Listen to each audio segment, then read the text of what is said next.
नमस्कार दोस्तों, welcome back to channel stock technicals. दोस्तों, इंडियन स्टॉक मार्केट की बात की जाए तो हमें काफ़ी अच्छा फॉल आते हुए देखने को मिल रहा है ऊपरी स्तरों से। अगर एक साल की बात की जाए तो अभी भी आपको निफ्टी अप्रॉक्सीमेटली 2.5% डाउन देखने को मिल रही एक साल के अंदर, और ऊपरी स्तरों से देखा जाए 17 to 18% तक करेक्ट कर गई है।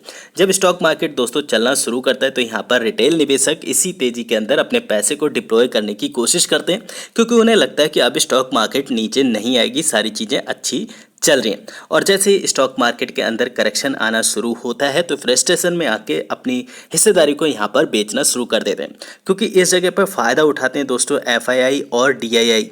जैसे हमने इन दिनों देखा डीआईआई और एफआईआई काफ़ी अच्छी बिकवाली कर रहे हैं, चाहे वो इंडियन स्टॉक मार्केट हो चाहे फिर वो फॉरेन स्टॉक मार्केट हो।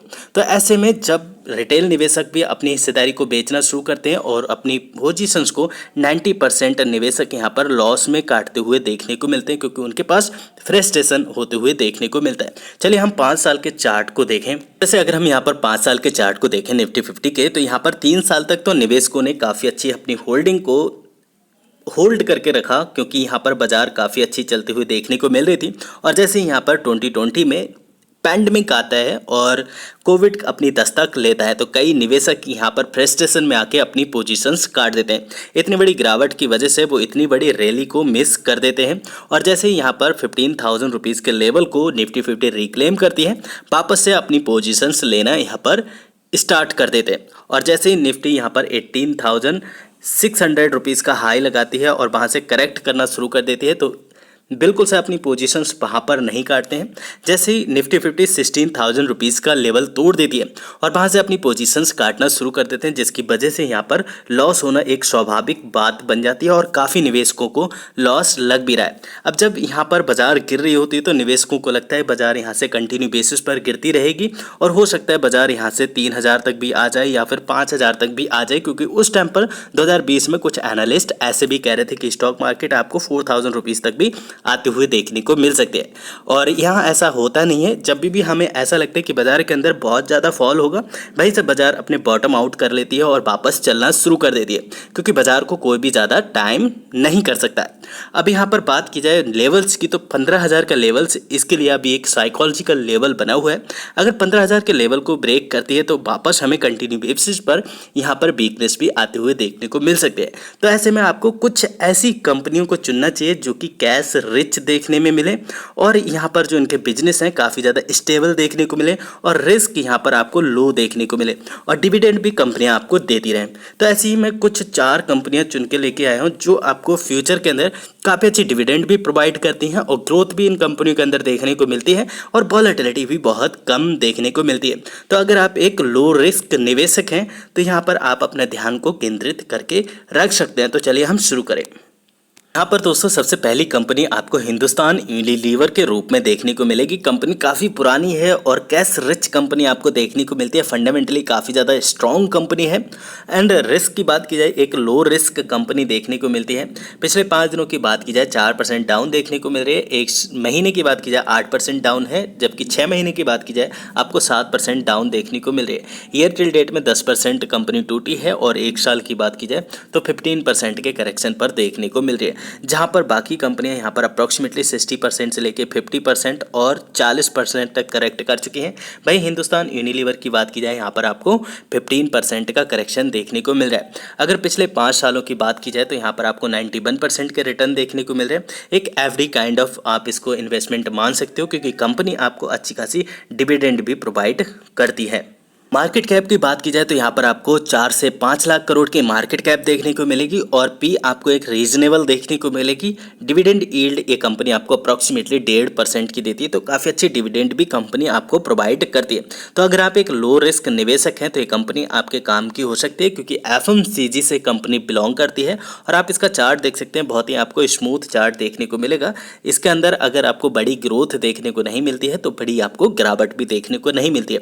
आपका पैसा बिल्कुल सेफ है, आप रात को चैन की नींद सो सकते हैं। अगर हम लेवल्स की बात की, टेक्निकल्स की बात की जाए तो यहाँ पर आपको 2,000 रुपये का एक साइकोलॉजिकल लेवल देखने को मिलेगा, और उसके बाद अगर बात की जाए यहाँ पर इन्वेस्टमेंट की तो 1,750 रुपये के ऊपर भी आप अपने ध्यान को केंद्रित करके रख सकते हैं। सेकेंड दोस्तों, एफएमसीजी की दिग्गज कंपनी आपको नेस्ले इंडिया देखने को मिलेगी, और कंपनी की बात की जाए लास्ट ट्रेडिंग सेशन में 1.5% की गिरावट देखने को मिली, जबकि 5 दिनों के अंतराल में यहाँ पर आपको एक फ्लैट नेगेटिव मोमेंट देखने को मिल रहा है। एक महीने के अंदर अभी भी आपको अप्रॉक्सीमेटली 1.5% तेज देखने को मिल रही है। 6 महीने के अंदर आपको 12% डाउन देखने को मिल रही है।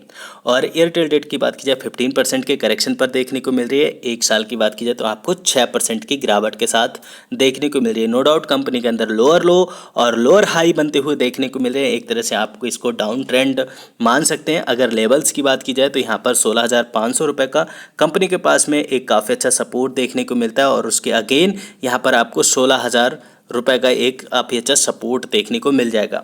अगर आप नेस्ले इंडिया के अंदर निवेश करना चाहते हैं, आप इन दोनों लेवल्स के ऊपर अपने नज़र को केंद्रित करके रख सकते हैं। अगर मार्केट कैप की बात की जाए तो यहाँ पर आपको अप्रॉक्सीमेटली 1.5 लाख करोड़ की मार्केट कैप देखने को मिलेगी, एक लार्ज कैप कंपनी है। और पी की बात की जाए यहाँ पर 74 की देखने को मिलेगी। डिविडेंड ए भी कंपनी आपको अप्रॉक्सीमेटली 1% से ऊपर देती है, तो काफ़ी अच्छी डिविडेंड भी कंपनी आपको प्रोवाइड करती है और एक लो रिस्क कंपनी देखने को मिलती है। पिछले 5 सालों की बात की जाए तो यहाँ पर अभी आपको अप्रॉक्सीमेटली 150% के रिटर्न देखने को मिल रहे हैं, और मैक्सिमम रिटर्न की बात की जाए तो 565% के रिटर्न इस कंपनी के अंदर देखने को मिल चुके हैं जब से कंपनी एनएससी के ऊपर लिस्ट होते हुए देखने को मिलती है 2010 से लेके 2022 तक। तो रिटर्न यहाँ पर भी आपको काफ़ी स्लो देखने को मिल सकते हैं, लेकिन कंपनी आपको रिवॉर्ड के रूप में डिविडेंड भी प्रोवाइड करती है। और लो की बात की जाए तो यहाँ पर काफ़ी लो रिस्क भी देखने को मिल जाता है। थर्ड कंपनी दोस्तों यहाँ पर डाबर के रूप में देखने को मिलेगी। डाबर इंडिया की बात की जाए, ये भी आपको एक लो रिस्क कंपनी देखने को मिलती है। रिस्क बहुत ही इसके अंदर मिनिमम देखने को मिलता है। और डिविडेंड की बात की जाए, ये कंपनी भी आपको काफ़ी अच्छी डिविडेंड प्रोवाइड करती है। पी की बात की जाए तो यहाँ पर आपको 49 की देखने को मिलेगी। और लास्ट ट्रेडिंग सेशन की बात की जाए तो यहाँ पर आपको अप्रोक्सीमेटली 2% की गिरावट देखने को मिल रही है, जबकि पिछले 5 दिनों की बात की जाए 3% की गिरावट है। एक महीने के अंदर 4%, 6 महीने की बात की जाए तो 13% की गिरावट है। यहाँ पर एयरटेल डेट की बात की जाए 16% तक मात्र कंपनी टूटी है, और पिछले एक साल की बात की जाए तो 15% डाउन देखने को मिलेगी, जबकि 5 सालों के रिटर्न की बात की जाए तो आपको यहाँ पर 7% के रिटर्न देखने को मिल रहे हैं। तो ऐसी कंपनियों के अंदर दोस्तों अगर आप एक हाई ग्रोथ कंपनी तलाश रहे हैं तो ये कंपनी आप काम की बिल्कुल से नहीं है। अगर आप एक लो रिस्क निवेशक हैं तो ये कंपनी आपके काम की है, क्योंकि यहाँ पर रिस्क बहुत ही कम देखने को मिलता है और साथ साथ गिरावट इसके अंदर कम देखने को मिलती है, और साथ साथ इसके अंदर रिटर्न भी आपको थोड़े कम देखने को मिल सकते हैं, लेकिन आपके पैसा एकदम सेफ देखने को मिलता है। ऐसा नहीं है कि अगर कंपनी ने आपको 5 सालों के अंतराल में कम रिटर्न जनरेट करके दिए हैं तो कंपनी बहुत ही स्लो रिटर्न बनाती है। हाँ, स्लो रिटर्न तो बनाती है, क्योंकि अगर मैक्सिमम रिटर्न की बात की जाए तो यहाँ पर अप्रोक्सीमेटली 6,500% के रिटर्न दे चुके हैं कंपनी, और 2001 से लेके अभी तक। तो इतने बड़े टाइम पीरियड के अंदर आप देख सकते हैं अगर इसका चार्ट, तो काफ़ी ज़्यादा स्मूथ आपको ग्रोथ इसके अंदर देखने को मिलेगी। कोई मेजर करेक्शन यहाँ पर आपको देखने को नहीं मिलते हैं। अगर कुछ लेवल्स की बात की जाए तो यहाँ पर आपको एक 450 रुपये का काफ़ी अच्छा सपोर्ट देखने को मिलता है, और अगेन यहाँ पर एक 400 रुपये का काफ़ी अच्छा सपोर्ट देखने को मिलता है। तो अगर आप शॉर्ट टर्म के लिए या फिर आप लॉन्ग टर्म के लिए एक लो रिस्क कंपनी देख रहे हैं तो ये भी कंपनी आपके काम की हो सकती है। वैसे भी एफएमसीजी कंपनीज़ के अंदर काफ़ी ज़्यादा आपको ग्रोथ देखने को नहीं मिलती है। डिविडेंड ये कंपनी आपको काफ़ी अच्छी प्रोवाइड करती हैं। चौथी कंपनी के रूप में दोस्तों यहाँ पर आपको ब्रिटानिया देखने को मिलेगी। और ब्रिटानिया की बात की जाए यहाँ पर कल के ट्रेडिंग सेशन में लास्ट ट्रेडिंग सेशन में अप्रॉक्सीमेटली 1% से लेकर 1.5% की गिरावट दर्ज की गई है। पिछले 5 दिनों की बात की जाए तो यहाँ पर एक फ्लैट नेगेटिव मूवमेंट देखने को मिल रहा है। एक महीने की बात की जाए तो 1.5% डाउन देखने को मिल रही है।